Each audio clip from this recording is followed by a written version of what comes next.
नरियावली विधानसभा के Karrapur high school प्रांगण में भाजपा के पूर्व राष्ट्रीय अध्यक्ष और देश के रक्षा मंत्री राजनाथ सिंह ने भाजपा प्रत्याशी प्रदीप लारिया के समर्थन में जनसभा को संबोधित करते हुए कहा कि शिवराज जी ने बहुत काम किया है। राजा महाराजा पहले कबूतर छोड़ते थे, मगर देश के प्रधानमंत्री नरेंद्र मोदी मध्य प्रदेश में चीता छोड़ते हैं, जो देखने में आकर्षक होने के साथ साथ पर्यटन का केंद्र भी बना हुआ है।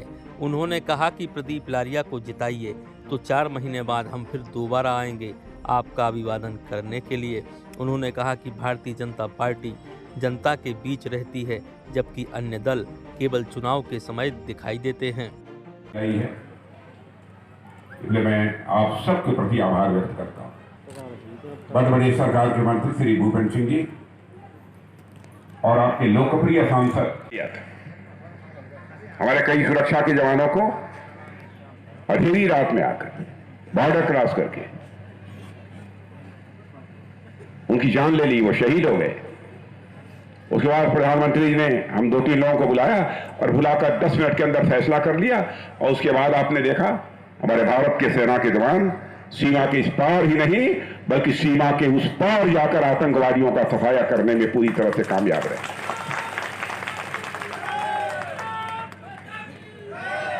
पहले टैंक, तोप, हथियार, ये सब सारी चीजें विदेशों से आती थी, जहाज, फाइटर प्लेन। आपको आश्चर्य होगा, इतने वर्षों के अंदर यह करिश्मा हो गया। बहुत सारी चीजें इसमें से हम लोग भारत में बनाने लगे। दुनिया से हथियार, यह सब सारा साजो सामान खरीदने वाला दुनिया का बहुत बड़ा देश ये भारत था, लोगों से खरीदता था दूसरे देशों से। लेकिन आज 5-6 वर्षों के अंदर ही आपको जानकर खुशी होगी कि हम लोगों ने 20,000 करोड़ सामाजिक समरसता का संदेश देने वाले संत रविदास किया। कोरोना के दौरान आपने देखा होगा कि सबको 2-2 डोज इंजेक्शन तो लगी गया होगा वैक्सीन का।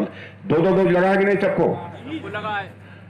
मैं आपको बतला दूं कि दुनिया के किसी भी देश में अमेरिका सबसे धनवान देश माना जाता है, वहां रहने वाले लोगों को भी वैक्सीन की 2 डोज नहीं लगी है। लगी है तो केवल और केवल भारत में ही कोरोना की वैक्सीन की 2 डोज लगी है।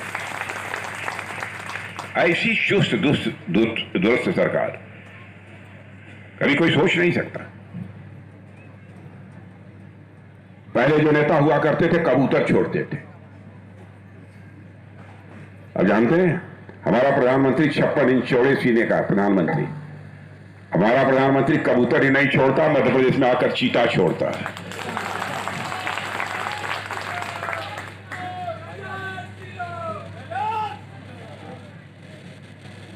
पढ़ा था कि नहीं?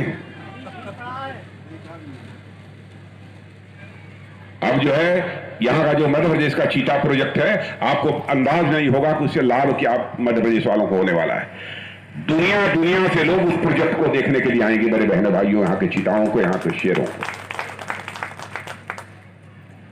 बात बहुत छोटी सी लगती है लेकिन उसका बहुत बड़ा महत्व होता है। अब मैं विकास कार्यों की चर्चा करूं तो बहुत लंबी सूची है, बहुत कुछ करने वरने की जरूरत नहीं है। मुझे चेहरा देखकर लग रहा है कि आप लोग सरकार के कामकाज से संतुष्ट हैं और आप लोगों ने मन बना लिया है। और देश का कद सारी दुनिया में बढ़ रहा है। यहां पर कोई विदेश गया था आपके गांव का, इधर का कभी कोई है इधर विदेश में? किसी के घर का कोई है? नहीं है, है? किसके घर का? आपके घर का? अच्छा। बहनों भाइयों, सारी दुनिया में भारत का कद बड़ी तेजी के साथ बढ़ा है, बड़ी तेजी के साथ बढ़ा है। पहले दुनिया के मंचों पर भारत कुछ बोलता था तो दुनिया कहती थी कि भारत कमजोर देश है, सुनो ना सुनो कोई फर्क नहीं पड़ता। आज यदि अंतर्राष्ट्रीय मंचों पर भारत कुछ बोलता है, दुनिया कान खोलकर सुनती है कि भारत बोल क्या रहा है, यह भारत की हैसियत बनी। मोबाइल है आप लोगों के पास? ये मोबाइल जानते हैं, आज के 7 साल 8 साल पहले, मैंने अपनी सरकार दिल्ली में आने के पहले 100 में 92 मोबाइल दुनिया के दूसरे देशों से मंगाई जाती थी। और आज आपको जानकर खुशी होगी कि आपके प्रधानमंत्री ने करिश्मा कर दिया है मेरे बहनों भाइयों। अब 92% मोबाइल भारत में बनती है और भारतवासियों के हाथों से बनती है। स्वाभाविक है लोगों को रोजगार। शिवराज जी ने पूरा किया कि नहीं? पूरा किया। अच्छा यह बतलाइए, शिवराज जी की सरकार ने जो काम किया है क्या कभी हिंदुस्तान के किसी राज्य में हुआ हो तो मुझे बतला दीजिए। नहीं हुआ। मैंने जब पढ़े लिखे लोगों से मैं कहता हूं आप बिल्कुल झूठ मत बोलिएगा, जो सच हो वही बोलिएगा। मैं सच बताऊं, मैं भी मुख्यमंत्री रहा हूं उत्तर प्रदेश का। करिश्माई काम किया है आपके शिवराज सिंह ने, करिश्माई काम किया है मेरे बहनों भाइयों उनकी सरकार। 8 लाख आवास बनाने के लिए हमारे प्रधानमंत्री मोदी जी ने मध्य प्रदेश को कहा, लेकिन उन्होंने कहा कि नहीं, हम 2 लाख वापस करते हैं, हमारा 6 लाख में ही काम चल जाएगा। क्या आपको यह मंजूर है? बहुत सारी हमारी ऐसी योजनाएं थी जिन योजनाओं को उन्होंने छोड़ दिया। कर्ज माफी आपकी सरकार की तरफ से भी अपने किसानों को मुहैया कराएंगे। यह केवल और केवल मध्य प्रदेश की सरकार ने किया है। कौन यह कल्पना कर सकता है? बहुत सारी योजनाएं हैं। मैं बहुत विस्तार में, क्योंकि सबने चर्चा किया होगा इसलिए मैं उसकी चर्चा नहीं करना चाहता।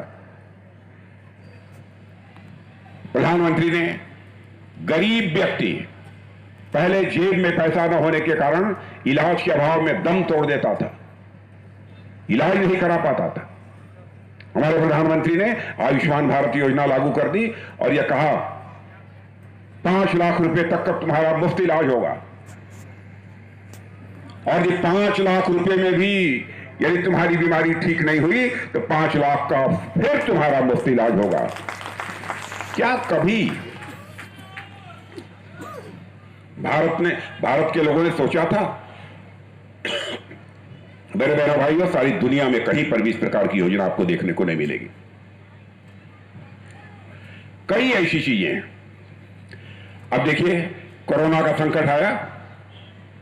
कोरोना के संकट के दौरान भी क्या हुआ? उन्होंने कहा कि दूर दराज से लोग अपनी नौकरी छोड़कर अपने अपने घरों को वापस हो रहे हैं, क्या खाएंगे? तो उन्होंने कहा कि चलो 5 किलो प्रति व्यक्ति परिवार को मुफ्त अनाज मुहैया कराया जाएगा।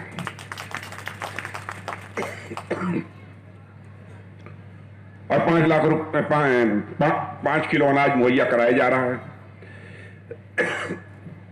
पानी दे दीजिएगा। पियो आप। वाह, हम भी। वाह, आप पार्टी। बताइए, यहां कोई है नहीं चुनाव लड़ रही? चुनावी चिड़िया का नाम सुना है आपने? चुनावी चिड़िया जानते हैं? ये सपा बसपा ये सब आप चुनावी चिड़िया, यानी चुनाव के पहले कोई काम नहीं। जब चुनाव का समय आ जाएगा तो उत्तर प्रदेश से दिल्ली से उड़ के यहां आ जाएंगी और फिर चुनाव खत्म हो जाएगा तो यहां से उड़ के वापस चली जाएंगी। यह सब सारी राजनीतिक पार्टियां चुनावी चिड़िया है। तो इनको समझिए है क्या ये। इसलिए मैं कहना चाहता हूं कि हमारे प्रदीप जी को रिकॉर्ड मतों से जिता दीजिए।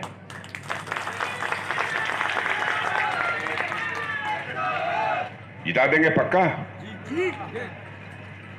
कौन कौन लोग गड़बड़ करेंगे इसमें जरा बतलाइए। यदि सारे लोग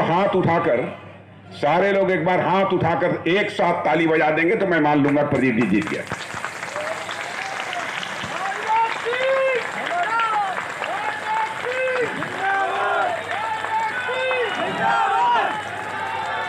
बोलिए, भारत करके जीत जाती है। एक बार आप हैं, अभी वो मैं आ रहा हूं वहां से, गोविंद सिंह जी, आप लोग मिलकर एक बार सागर की मीटिंग कर लीजिएगा, पूरे सागर की जनता की, जहां जहां मैं वोट मांगने जा रहा हूं। महीना 2 महीना 1 साल 1.5 साल के अंदर एक बार हमको फिर से बुला लीजिए। और बहनों भाइयों, यदि दोबारा आना चाहूंगा इन लोगों के चुनाव जीतने के बाद।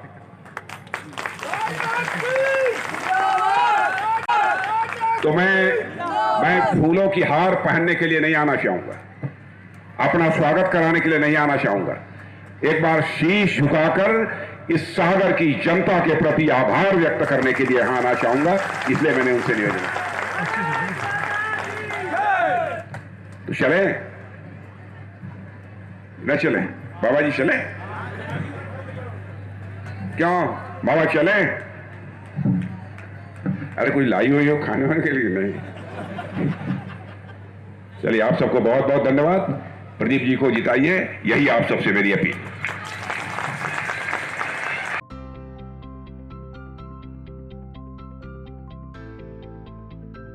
वैदिक वाटिका मैरिज गार्डन एवं हॉल विशेष साज सज्जा एवं संपूर्ण व्यवस्थाओं के साथ शादी, पार्टी, जन्मदिन सहित अन्य मांगलिक कार्यों के लिए संपर्क करें।